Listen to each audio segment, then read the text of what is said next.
Празникот Источен петок или Великденски петок. Петокот после празникот Великден се нарекува Великденски петок. Овој ден уште се нарекува и Светол петок, поради тоа што целата седмица по Великден се нарекува светла. Овој празник е посветен на Пресвета Богородица. Празнувањето започнува од 5. век, а повод е храмот изграден во близината на Цариград. Храмот бил изграден покрај еден извор со вода. Тој извор се нарекува Животворен извор. Црквата ја изградил византискиот император Лав Велики. Легендата вели дека еднаш Лав Велики, уште пред да постане император, шетал во шумата во близината на Цариград и наишол на слеп човек.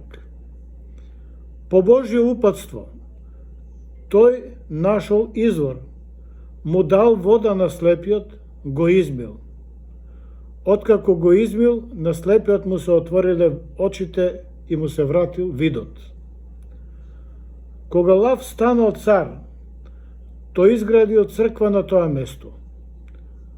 Луѓе доаѓале од сите страни, барејќи и наоѓајќи лек, така што по 100 години царот Јустинијан, откако самиот беше излекуван, го реновира и го прошири тој храм, односно таа црква.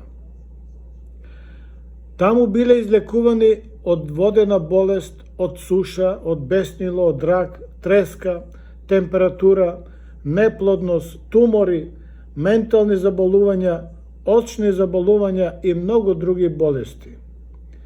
Историјата на ова светилиште и на денешниот ден ја запишал Никифор Калист во 14. век.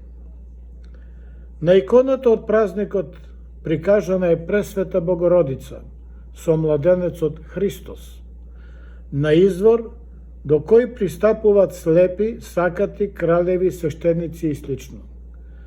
Кај нашиот народ овој празник се нарекува Велики петок, бидејќи паѓа во петок од светлата седмица и бидејќи е ден на покаяние, а не на пост. На овој ден не се пости. Обичајот бил да се излезе во зори до најблискиот извор или водна површина, каде што се миеле, пиеле вода, береле цвеќиња и славеле воденовите по Великден. Овој празник се уште се празнува особено во цркви и манастири кои се изградени во близина на извори, на реки и слично. Источен петок се нарекува поради тоа што зборот источник значи извор.